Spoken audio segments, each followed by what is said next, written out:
And a big shout out to Young Innovations for helping us bring this show to you. You folks truly understand what it means to support and elevate dental hygienists. So thanks for being the champions of our profession and believing in what we do.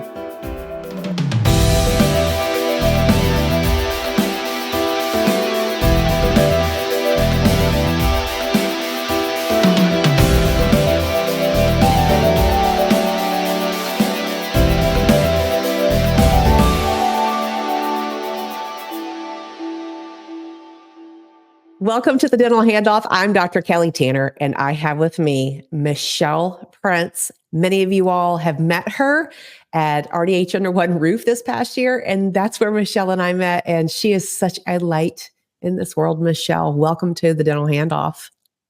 Oh, thank you so much, Kelly. So excited to be here and to connect with you. I know I just am always, you guys know, the followers know that I love everyone's story and how they got to be where they be, how you got to be where you be. But Michelle, how did you get to be where you be? Like, why dentistry? Because you're not in the dental profession, but you ended up at a dental hygiene meeting. So how did that happen? I know, it's so crazy. So the long and short is back in about, I think it was like 2010, I spoke for Career Fusion, which is a small group, an amazing group of hygienists coming together. And that was my exposure initially. But how I even got to Career Fusion was my husband was in the dental sleep medicine industry for many, many years, owned a small DSO. And so through those connections, somebody introduced me to the group that ran Career Fusion. And so when I went, I spoke on productivity and, priority management and all of those types of things. And I met the most incredible people at that event, and many of which we stayed connected. And Jackie Sanders was one of those people. And so through the years, we stayed connected, and she invited me to come to Evolution, which then led to RDH Under One Roof. And I absolutely love it. I'm not a hygienist, but there's a part of me that feels like I should be because I love it. It's never too late, Michelle. I don't know that I'm smart enough to be a hygienist. I've heard about all the studying and everything that you have to do. And I'm like, I don't know about that. Well, there is definitely a rigor to it, but I know that you're as smart as the hygienist because your heart is one of us too. And that's what I picked up on the first time that we met at RDH. So so I know that you met Jackie Sanders, you were at a few events with hygienists. What do you do? What does your day look like? Tell us what you do. Wow. It's funny as an entrepreneur, and I know you can relate to this. Every day is a little different. Every week is a little different, but generally my day consists of either out there speaking. So I have two businesses, really. They tie together very well. But the main business that started the whole thing back in 2009 was speaking and training. And so I've been able to go out and speak for conferences like RDH. I do a lot of corporate training in the areas of leadership and personality profiling and all of these things. And I represent the Zigler organization. So they send me out on their behalf to speak as well. In addition to that, though, I, in 2010, started a publishing company, not because I wanted to help people write books, but I had written a book in 2009, and I kept meeting people who had these amazing stories. And I know we share that love for storytelling.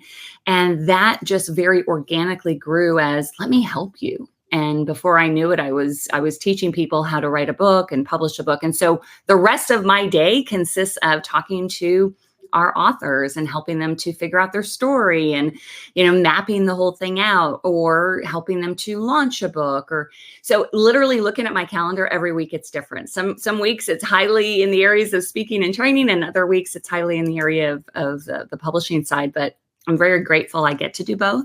But, as an entrepreneur, there's never a dull moment. There is not. It's so wild too, because just like you said, you didn't anticipate owning a publishing company. When you look back, would you say that it's true that you said that you never thought that you would say, hey, I'm going to grow up one day and own a publishing company?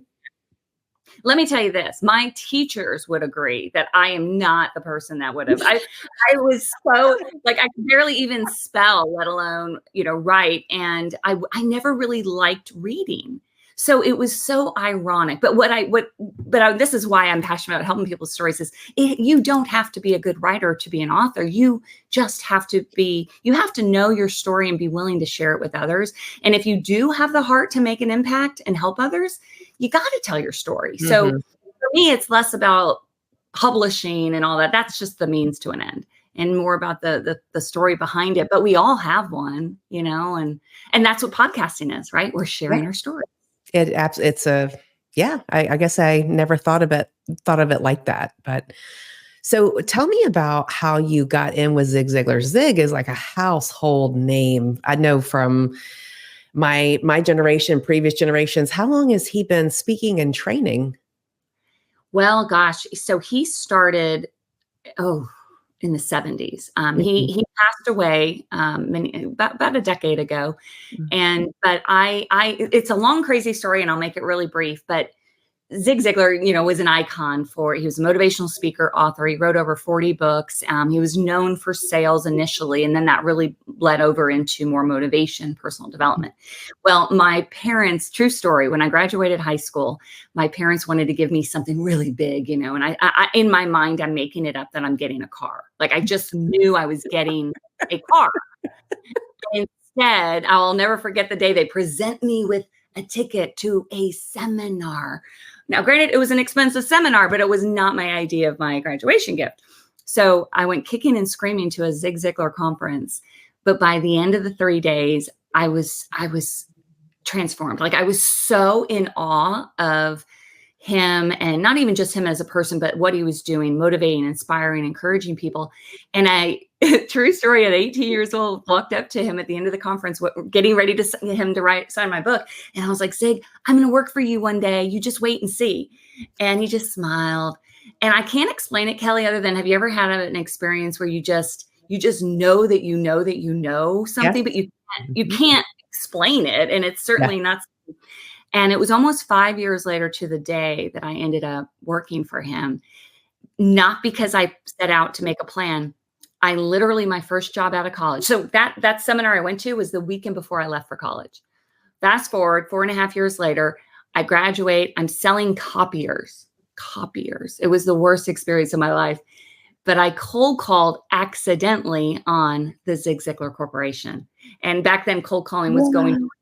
Yeah, no, this is true story. And I remember walking up, it was in a business park, and I remember walking up and seeing the name of the building was the Zig Ziglar Corporation. And mind you, back then, this was a long time ago. We didn't have Google. I didn't know where they were headquartered. Right. I never dreamed they were in the Dallas area. And so I ran inside and I was like, oh my gosh, is this where Zig Ziglar works? And the lady behind the desk was just, nodding. And I was like, I'm supposed to work here. It was one of those. I belong here, and she just was like, well, send in your resume and I'll make just part of like, okay, security. But I interviewed, got a job, started working for him, literally quit my copier job in a nanosecond. And that was the beginning. It was 6 months after I graduated college. And that was the beginning of my just love for personal development, encouragement. And it truly is still today one of the best experiences, because although I only worked in the corporate office for 4.5 years, I never lost touch with them, their family. And years, now I do a lot with them. I'm their quote unquote brand ambassador. But it's such I feel so grateful because he changed my life. And now I'd like to just be a part of that and share what I learned from him with others now that he's gone. It's just such a gift. I'm so grateful. Yeah. Wow, that's an amazing story. Talk about manifesting some stuff. You called it. I know. And of course, my parents take all the credit because they're like, well, we knew when we forced you to go, this was going to happen. They're forced family fun. That's it right there. What a great gift. I mean, a car would have been really good too, but what a great gift. Still never got that car. I had to borrow rides from everybody in college. But what in the world? So here you are, you're training. Are you still training on the Zig Ziglar method or training methodology. Tell us Yes. about In that. fact, Tell us about what that entails. absolutely. Yeah. So I've been certified with them for a very, very long time. But so when I go out on behalf of them, of course, it's 100% Ziglar materials. But really everything that I know and I've taught other people is based on the Ziglar philosophy. And it's based on, goal setting and confidence and mindset and all of those things I learned. So, and because I'm fortunate enough to represent them, I'm allowed to incorporate those things into my training. So I kind of think of it as it's just kind of in my DNA now. I don't know really any other way since I was exposed at such an Yeah. early age. And as Zig would say, if he were here, there's no original thought. He didn't create goal setting. He didn't create mindset. And so we're all learning from other people. But when we put our experience to it, it's what makes it unique. So, Yeah. but And it's he all has been that because he has some core principles that I know that you teach about too. Can you share a few of those with us? Yeah, what Zig was most known for, he wrote a book in the 70s called See You at the Top. And it was basically taking you through a stairway to success, if you will. And, most people want to take the elevator to the top, but the elevator's it's broken. So you have to take the stairs. And it starts on the foundation of, honesty and integrity and trust and all of those very personal things that you kind of have to work on in yourself before you can be a quote unquote success. But then it goes into, self-esteem and relationships and discipline and all of these things that kind of take you up. So that's the foundation of all of his principles. I've taken my own spin to a lot of those different things but it's all based on those foundational things. But I looked at it as what are some of the foundational principles that I see in almost every successful person. And success doesn't necessarily to me mean business success or financial success. It's kind of just you are living who you are created to be, first of all, but also just, living out your gifts, your talents and making an impact. That's success to me. And so it's based on a lot of his principles, but I've kind of made them my own. I call them my 7 Ps, or this is cheesy, Kelly. I know it is, but my last name is Prince, so I call them the principles of success. Not the princesses principles. They should be the princesses, right? But no, it's just I don't know. It's so I love cheesy. that. I mean, I would totally do the principles. That's brilliant. Right? Yeah. Yes. So can you share a few principles with us? Absolutely. I would love to. And they're really, it's not rocket science, but they're very specific steps, but they go in an order, and I'll just do it really quickly. But everything starts with passion, and that makes them easy because they're all P. So the first P is passion. And I believe that, everything starts with passion. Whatever you're doing, you have to have passion because, and I use the example of writing a book because, that's one of the worlds I'm in. And the people that I know that have thought about writing a book, but never do, it's probably because they're not passionate about that subject or there has to be a spark because passion will pull you. Right. Yeah. But most people say like, follow your passion, follow your passion. I believe it's important to start there, but it's not the end all be all. I think passion is literally just a clue to the next P, which is purpose. And regardless, we may all have different spiritual beliefs. I think most of us believe we have to be here for some reason, right? We all have a purpose, and each of our purposes are unique. Some people spend an entire lifetime trying to figure out their purpose, and others discover it early. But purpose is so critical because otherwise we're just going through the motions. We're just scrolling on social media. We're not really. There's no direction in our life because if we don't have purpose, but you can't know your purpose if you don't have passion. So passion leads to purpose, but purpose, when you know what you're here to do, will lead to the next P, which is priorities. And I'm really big on priority management, time management type stuff because, obviously that's how we get stuff done to be quote unquote successful. But you can't know your priorities if you don't know your purpose. Think about this. When when I knew, this was back in like 2008, 2009, I knew my purpose in life was to motivate, inspire, encourage. I didn't know how yet, but I knew it was within me. And then I, wrote a book, but my priorities became crystal clear as soon as I decided, you know what, I'm going to do this. I'm going to start a business. I'm going to write a book. I'm going to help people. I'm going to coach. I'm going to speak to. So your priorities become crystal clear when you know your purpose. But if you don't know your purpose, that's usually when we're wasting time. We're not getting the stuff done we know we should get done. Yeah. So passion leads to purpose. Purpose leads to priorities. And when your priorities are clear and you're executing and you're getting the stuff done you know you need to get done, that's when your performance increases. And that's the next P. And performance is really just executing the tasks, right? And it's getting stuff done. And when we think about business, that's really the performance tab. But it doesn't stop at performance, because when you are performing at your best, and you're only performing at your best because you know your priorities, and you only know your priorities because you know your purpose, and you only know your purpose because you have passion. So passion, purpose, priorities, performance. But when you're performing at your best, this is when it gets exciting. Performance is success. But when you are performing at your best, this is when other people take notice and they want to know how you did it. And that's what creates the next P, which is platform. And platform is the ability to help other people. For me, I see it as moving from success to significance, because when you're on a platform like you, Kelly, you have a platform. And all that means is, and I look at it as I have a platform, doesn't mean we're any better. It just means we may be one step ahead of someone else, but we've worked hard to get to a point where people want to know, how did you do that? Yeah. That's what gives you the privilege of a platform. And when you have a platform, now you can impact people's lives. If you don't have a platform, people don't want to listen to you. Right. And if they don't want to listen to you, it's probably because you didn't perform. So performance leads to that platform. And then the platform is what leads to the next P, which is prosperity. And then that goes on to peace. The whole point of this being, though, is we're all here for a short period of time. And most know we have a purpose and that we want to make an impact.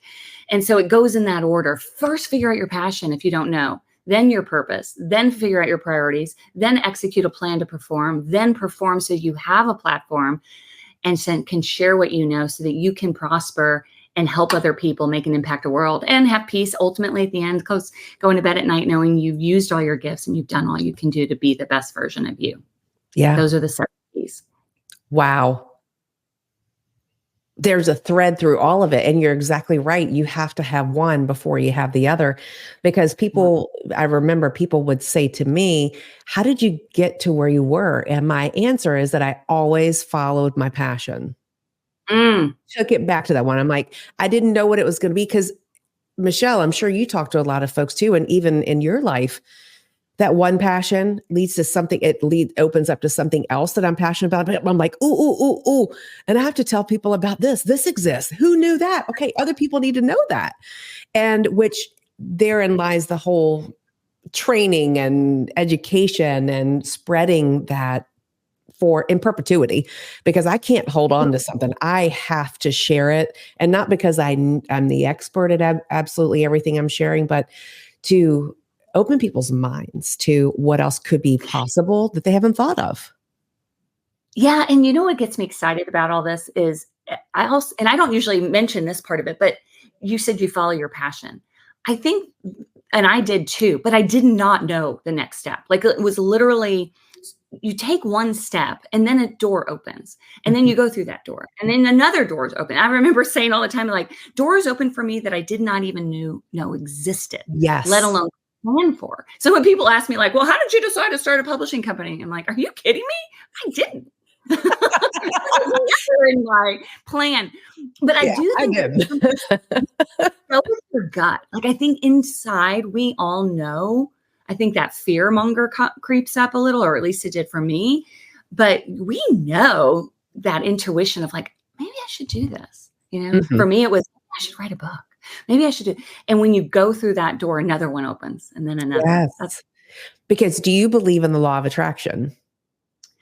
I do, in that it's what we focus. You will always go in the direction of your thoughts. Yes. Always. Yep. Always. So why not focus on what you want instead of what you're afraid of? Yeah. Because then you're going to attract that. Yeah. Right. And then we stay in this place of, I don't know if you deal with this at all or have had people that you've coached, imposter syndrome is such a big thing. And I know I dealt with that for a little while too, but if you boil it down, it's just not really believing that you have what it takes And that's just fear. Yeah. Right. And I think fear keeps us. But when Zig had a saying, he said, how did he put it? When you are fearful, or when you're not, I've heard it a couple ways. Zig did not say this: feel the fear, do it anyway. I've heard that. But also when you affirm what you want, right? When you put it out there that I am capable of doing this, or I have everything I need to be successful, or whatever that affirmation is, all you're doing is telling the truth in advance. That's what Zig would say. The truth in advance. Yeah. Because it is true, right? But we may not feel it yet. But when you let yourself be bold and put yourself out there, it's amazing the things that happen. Yeah. The mind only knows what you tell it. Yeah. And through your experiences, you interpret what you're telling it. So if you begin telling it a different story about your future, like you're talking about, then it reprograms the neural pathways to say, this is true for me. And then you go in that direction, you make your path public, and stuff just shows up. Because Michelle, I know that the ways that I thought and imagined that it would be, whatever that is, I could say, I am going to write a book, or I'm going to live on the beach, have a beach house. It's going to show up sometimes way differently than what I ever thought it was going to. Right? Yeah. Yeah. And it's more, and something you just said. So I do believe in speaking out loud, and that's where, those affirmations too, just speaking what it is that you want for your life in all the different areas, but also it is belief. I mean, it is the faith that it is going to happen. Right. And because sometimes people are like, well, I said all these affirmations didn't happen. Well, did you believe Did you believe it? Because people will believe in you to the exact degree you believe in yourself. So if you don't believe you're capable of writing a book or being a coach or being a speaker, nobody else is going to believe you. That's so right. It's speaking it, but it's believing it. And that's a whole other podcast probably, but it's preach. You're speaking my language. This is what I talk about all day with my clients too. And I'm just like, yes, because it's it's that story that we tell ourselves, and we're only as strong or as good as that story that we're telling ourselves. And I think a lot of it too, Michelle, even deeper, probably goes to that worth, to know who you are and to know what you're worthy of, to then say, okay, that's no longer true. Like, who told me that about myself? Right? It's like, that's not even something I identify with. Yeah. I'll be a little vulnerable and share because this is so true. And this is so powerful that when you get clear with your own beliefs and what literally how you are stopping yourself, versus, anyway, when back in the mid to late 2000s, I wrote my book, started my business in 2009, but this whole process with me was really churning for a long time before then. And I was in corporate America. I was very successful, but not fulfilled, if you know what I mean. And I knew I was made for more. I knew I was supposed to make a difference. I knew I just couldn't figure it out. And I had a lot of limiting beliefs. And this is true. For years, I would think maybe I should write a book. And I'm whispering it because then I didn't dare tell anyone I thought about doing it. It's scary. Because it was scary. But then as soon as I'd convinced myself, like, you know what, I'm going to do it. Something inside of me would literally, not outwardly say, but it'd be like, I'd go from, I'd say like, who do you think you are? Like, it would literally be like, I'd be like, I'm going to read a book. And I'm like, who would read your book? Nobody cares about your story. You're no Zig Ziglar. I mean, again, I work for him, so I'm comparing myself to him. And I was like, and then I back up, I'm like, oh, you're right. I don't have what it takes. Years went by. And literally in 2008, I had an epiphany moment where I was at a conference. I do believe live events change lives. And I was at this live event and I was sitting there. And for all those years, I'm thinking, not me, not me, not me. I mean, who do I think I am? And in a moment I went, oh my gosh, I know exactly what I'm going to write about. Because I was also struggling with who cares about my story. And it hit me, why not me? Like, why not me? I have a story. I have a heart to help people. If one person reads it, and if that one person is my son or my two sons, it would be so worthwhile. So I literally, in that moment, I'll never forget the day I ran home and I told my husband, I'm going to write a book. And of course he had that like, what? And I'm like, no, I'm going to write it for me and the boys. this is a goal of mine, and I'm just going to do it for me. And I want my boys, when they were in elementary and kindergarten, or second grade and kindergarten, and I wanted them to know my story someday. And so I literally went from one day saying, not me, not me, not me, to why not me? And I gave myself a shot, not with the intention of doing anything with it, though. That came later. And so anyone listening who's struggling with that mindset of, yeah, but who am I to do this, or who am I not? Everybody goes through that, but you've got to convince yourself first before any of the external world is going to change. That's what happened for me. Because then once I made the decision, Kelly, within 3 weeks, I had a whole book written. Yeah. The 10 years before, I couldn't figure it out. And then all of a sudden it popped out. No, the only thing that shifted was my mindset, my belief. Yeah. It shifts everything. It does. So do you recall what it was that happened to have you have that aha moment while you're at that live event? I've been trying to remember who was speaking during it. So I was there one of my friends was a speaker, and I was working her table for her because I just wanted to help her. Because that's what we do. This is something we do.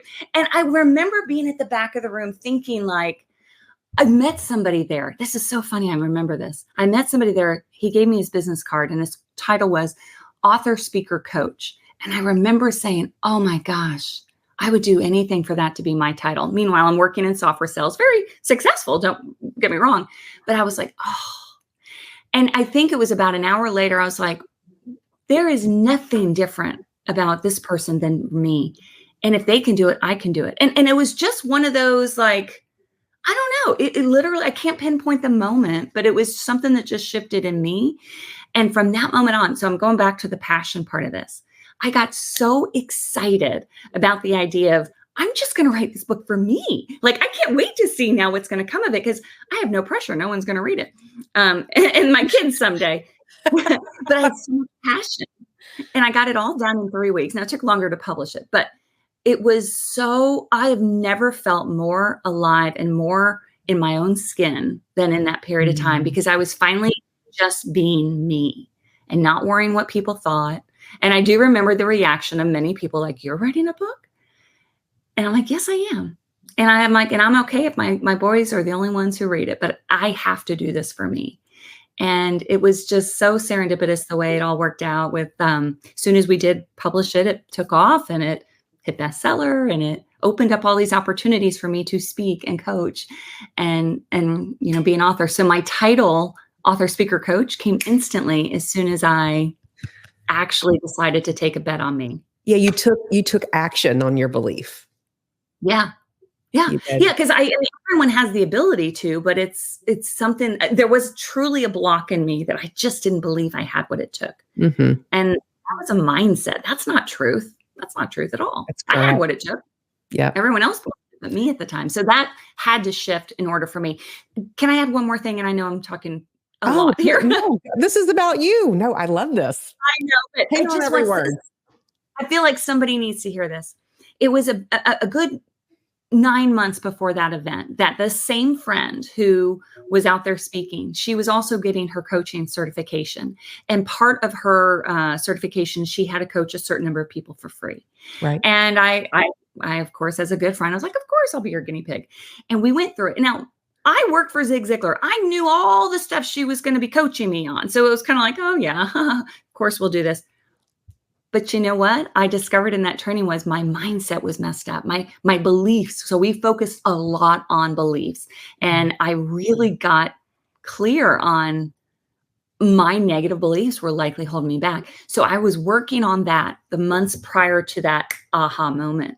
And I'm telling you that this is truly, truly, when I speak on belief, I know I would not be talking to you today had I not worked on my beliefs and my mindset, because that's the only shift in me. I was the exact same person the day before I wrote my book. I'm the exact same person today. The only thing that shifted was my mindset. That's it. And then all of a sudden, all these opportunities come to me to do what I get to do now. This is what I do for a living. It's so powerful. And I hope somebody listening, that resonates. That was for somebody, hopefully, to say, like, just grab hold, believe in yourself, and everything else changes. Yeah. And know that it is your story. Whatever you want in your heart, that want is your story. And to believing in yourself and changing the mindset to know. And a lot of times too, what I'm working with folks, that voice that we're hearing that's talking back to ourselves that says, who's going to ever read your book? Who's ever going to do this? It could be a family member, Mm-hmm. a voice. And I'm like, okay, that I appreciate that you're trying to keep me safe. Or okay, that doesn't serve me anymore. I appreciate you. Now you're over there. Now Yeah. I get to show up. And this is why it's so important to be in coaching groups like yours, Kelly, because the people you surround yourself with, I mean, it's usually the people closest to you, not intentionally, but a lot of times the people closest to us don't get it. And Mhm. we have to be reminded of who we really are and the talent and the possibilities within us. And so getting in community with other people to lift Mhm. you up is so critical. You can't do it alone. You just can't. No, you can. Well, you can, but you have blind spots. We all have blind Yeah. spots. And it's when someone else says something, all of a sudden, even now, I'll catch some of these limiting beliefs. And you don't realize how once you clear some, like more show up and they're Yeah. in there. So it's not just a one and done, it's an unearthing process that Good there are word. so many different layers. And once you make that intention to work on them and to lean into that work, and you can kind of pick them up real time. Like I remember being in the bathroom and I can't remember where it was I thought, but I talk to myself out loud all the time. I don't know if you do, but I'll Oh, say, yeah. I'll say, that's not true. Or who said that? And then my son's like, Mom, who's in there with you? What are you talking about? I'm like, oh, I'm just talking to myself. But it came up for me. But when you identify them in real time, you can then say, where did that thought come from? And Mm, when was the last time that I proved to myself that that wasn't true? And usually it has been within the recent past that I could say, everything I've ever wanted to do that I set my mind to, I've done. And when I haven't done it, it's because it was something that wasn't meant to, or something better was on the other right. side of it. But good for you that you can catch yourself. That's not easy to do. So you've clearly worked on this for a while because it is. Good It practice. becomes so, yeah, yeah. But that's why you help people to get that under control because, and if you can't remind yourself, then get other people around you who can remind you of who Yeah. you really are and what you're capable of. Absolutely. Michelle, and you help people too. So you guys, if you want more Michelle, I know I do. I'm going to go get me some more Michelle in Texas. But if you want more of Michelle, she has amazing coaching programs, a lot of different resources that you can find her link in the show information, the show notes. There's also a page that's called Illuminate Your Greatness as well that I'd like to point you to, if I may, Michelle. And just thank you so much for the work that you're doing and for your time today and sharing your message. Oh, thank you, Kelly. No, I feel the same about you, and I'm excited. I'm so glad we connected. It was funny, our story where I had so many people at under one roof. Have you met Kelly Tan? Have you met Kelly? You should talk to Kelly. You and Kelly should talk. And you and I would like run it, like, oh wait, hi. We're We were like running in circles at that meeting, and I was like, "Hey, how are you? Okay, I'm gonna come back in a minute." It I was know, and I crazy. love that we've actually connected several times now, and it's like, oh, now I get why because we were meant to meet and be friends. So I'm excited. That's one of my favorite things is when people see that little glimmer in you, that glitter, Yeah, and they say, yeah, you got to do it. So I Michelle, know. thank you so much, my new friend. And for all of you all who are listening, thank you so much for what you do every day and how you touch lives and how you serve our communities. And we will see you soon back on the show. And as I always like to ask, please give us a 5-star rating on Apple Podcasts because that's the one that matters. And then go on over to YouTube, like, subscribe, and share with the friends that you love. Until next time, my friends, we'll see you soon. Thanks, Michelle. Thanks.